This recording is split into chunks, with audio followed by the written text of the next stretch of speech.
Alright, Shalom. Giving all praises, glory, and honor to Yahweh Bahashem Yahweh Shai. Yahweh being the name of the Father, Yahweh Shai being the name of the Son, which the word ignorantly calls Jesus. Alright, excuse me, this is the brother Shemaiah of the Indiana camp, coming at you with a quick lesson. In today's lesson, the topic is just a couple of things that's going to come to pass, because what you got today is you got the chip, it's being which are fastly approaching here in America. Other countries are starting to do it, and it's not mandatory yet, but soon that'll be made mandatory. All right, what's going to come before that? Because the chip is already on the scene. Now, before you get the chip, you're going to have martial law and civil unrest. Like a lot like you see in the movie Bushwick, or you see in the movie if you ever see the movie what's that movie? Any apocalyptic movie, or one particular movie is I Am Legend. Before things broke out, there was civil unrest. There was a lot of people moving and shouting. And the scripture says, "The love of many shall wax cold."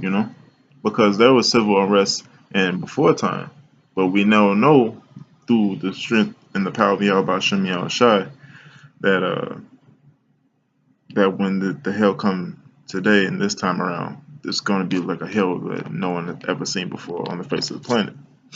All right, you can read about that too in Matthews. But just getting a couple of scriptures about martial law, because this was coming to America before the chip. First scripture I'm going to get is Isaiah.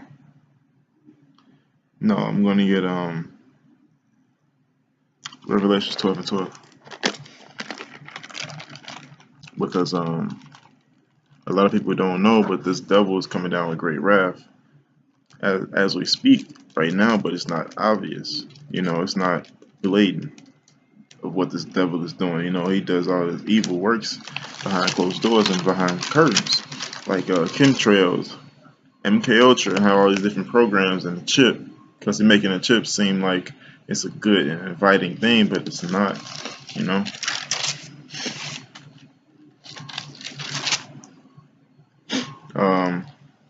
Revelation 12:12. It says, Revelation 12 verse 12, "Therefore rejoice, ye heavens, and ye that dwell in them." All right, and that's talking about the people. And it says, "Rejoice, ye heavens, and ye that dwell in them." It says, "Woe unto the inhabitants of the earth and of the sea." All right, that's talking about those people. It says, "For the devil is come down unto you, having great wrath, because he knoweth he have but a short time." All right, because these Edomites, especially the elite banking families, they know the truth. They know they have only a little time, and they're going to try to fight against it. So what they're going to do, they're going to come down with all their their left hand magic. They're going to come down with their sorceries and their enchantments. Not only that, they're going to come down with their devices, their drones. All the weapons that DARPA has. And then they're going to declare martial law. And there's going to be civil unrest in America. And why is he going to do this? Because the Lord wants him to do it. Proverbs 6:16. The Lord has created all things for Himself, even the wicked for the day of evil. Proverbs 21:1. It says, the king's hand is in the king's heart is in the hands of the Lord, and as he turneth the rivers,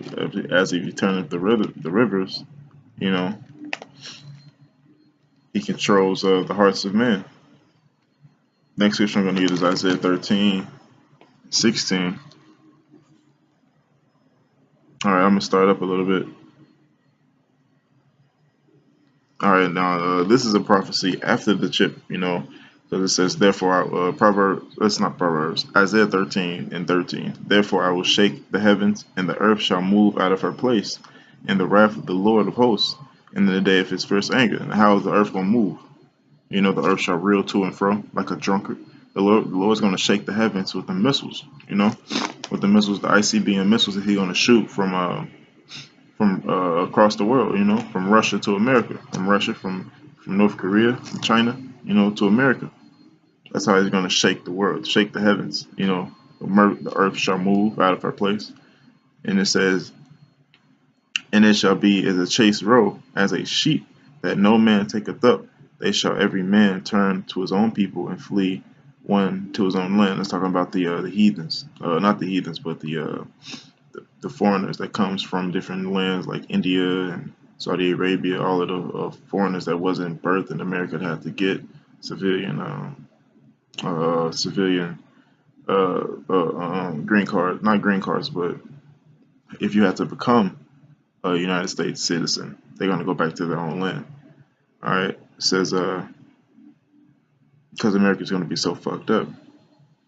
It says verse 15, everyone that is found shall be thrust through, everyone that is joined unto them shall fall by the sword. All right, and that's everybody joined into America. On Jeremiah 51, Jeremiah 51 says, deliver every man his soul, be not cut off in the iniquity of her. You know, and who is that her? That her is America. So you know, it says, everyone that is found shall be thrust through, found here in America, shall be thrust through, and everyone that is joined to them shall fall by the sword, and that sword is the nuclear missiles. It says, their children also shall be dashed to pieces before their eyes, their houses shall be spoiled, and their wives ravished. All right, now who's going to ravish their wives and spoil their houses? You know, the civil unrest. You know, the mob. You know, different groups are going to band together and attack civilians. You know, the martial law troops are going to attack. You know, keep going. Verse 16: their children shall be dashed to pieces, and their eyes that if before their eyes, and the houses shall be spoiled, and their wives ravished. Behold, I will stir up the Medes against them, which shall not regard silver, or as for gold, they shall not delight in it. You know, they're not gonna. He said he's gonna stir up the Medes. You know, he said that stir up. You know, he's gonna entice the Medes. You know, to shoot the missiles, man. He said I should stir up the Medes. Behold, I will stir up the Medes against them. Against who? Against America. It says, which shall not regard silver, and as for gold, they do not delight in it. All right, that means they are not gonna want anything but to destroy America. And you know, the Lord's gonna stir this up. It says, their bows also shall dash the young men into pieces, and they shall have no pity on the fruit of the womb, and their eyes shall not spare children. All right, that goes back to the arrow, because it said the bow. It said their bows also shall be dashed. Their bows also shall dash the young men to pieces. You know. All right. And then verse 19, I'll stop there. It says, in Babylon, the glory of the kingdoms, the beauty of the Chaldees, excellency shall be as when God overthrew Sodom and Gomorrah. All right. And that was a mighty overthrow because Sodom and Gomorrah was two cities, two pieces of land that had cities in them that was mightily destroyed by the Lord by fire and brimstone. So it's going to be as though he destroyed Sodom and Gomorrah all over again, which he's actually doing spiritually, but you know, but he's going to do it on a much bigger level. All right, next scripture I'm going to get is Deuteronomy 28 and 53, because you know there have been famines before and siege when in 70 AD. You know, when Jerusalem was sieged, they cut off the food supply, so people were actually eating their young. You know, it's gonna go back to that. All right. 28. Yeah, Deuteronomy 28 and 53. It says, and thou shalt eat the fruit of thy own body. This has already happened before in 70 AD. And it's going to happen again, you know, because, you know, it's full circle. This is Deuteronomy 28 and 53. It says, and thou shalt eat the fruit of thy own body and the flesh of thine sons and of thine daughters. It says, which the Lord thine God hath given thee. It says, in the siege and in the straightness therewith thine enemies shall be distressed. All right, and this has already happened, but it's going to happen again, you know, when America reaches that point of martial law. All right, and this is Lamentations chapter 4, verse 9. Yeah, I started at 9. It says, they that be slain with the sword are better than they that be slain with hunger. All right, and they're going to do exactly what they did in 70 AD. They're going to cut off the food supply.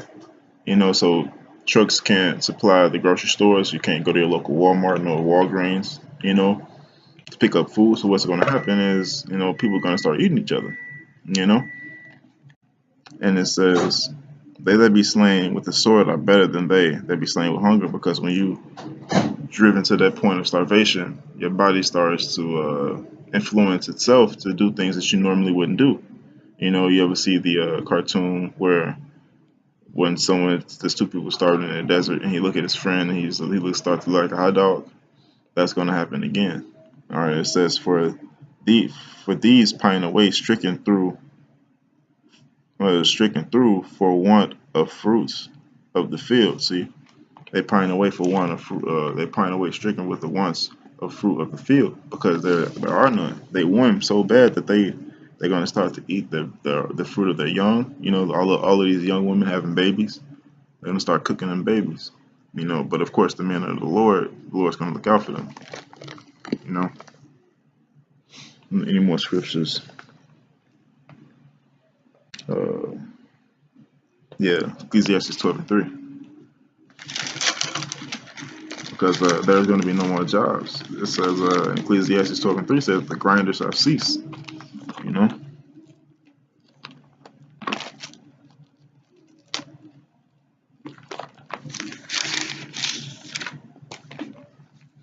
Ecclesiastes chapter 12 verse 3. I started verse 1. It says, Ecclesiastes chapter 12 verse 1. Remember now thine creator in the days of thine youth. All right, don't linger around and procrastinate to serve the Lord. Do it while you got an able body. And now it says, while the evil days come not, nor the years draw nigh, even thou shalt say, I have no pleasure in them. It says, while the sun and the light, or the moon, or the stars be not darkened, or the clouds return after the rain. So by you in your youth and while you got your strength, you're supposed to be serving the Lord, and not after you get done doing all your wickedness. Verse 3. And the day when the keepers of the house shall tremble, and the keepers of the house, the what's that, a landlord? The keepers of the house, the owners of the house shall tremble, and the strong men shall bow themselves. Strong men, high in renown, shall bow themselves for work. They should be made humble. Shall bow themselves, and the prideful men shall bow themselves. It says the strong man shall bow themselves, and the grinder shall cease, because they are few, and those that look out of the windows be darkened. All right, and the doors shall be shut in the streets. All right, now why are the doors going to be shut in the streets? Because people are going to want protection. And the door is also going to be shut from these supermarkets because they have no food. They're going to be shut down. All right, it says the doors are shut in the street. When you watch apocalyptic movies, you see movies like Walking Dead where doors are boarded up. It says when the sound of the grinding is low, he shall rise up at the voice of the bird, and all the daughters of Mostic shall be brought low. All right, now my point was that the grinder shall cease. All right, that America's gonna lose jobs because of the hyperinflation. The economy is gonna keep inflating. Inflating is gonna pop, and when it pops, that's that not the martial law, but the collapse of the dollar. It's gonna be like the years of the Great Depression. The value of the dollar is gonna be very low, just like how Venezuela is. Where a carton of eggs are gonna cost $200 or $300 for a gallon of milk. But that's about all I had. And till next time, I want to say shalom. All praise to Yahweh, show me Shai, double honors to my apostles and my elders of Great Millstone who rule well, and peace and salutation to every brother preaching the truth throughout the four corners. All right, shalom.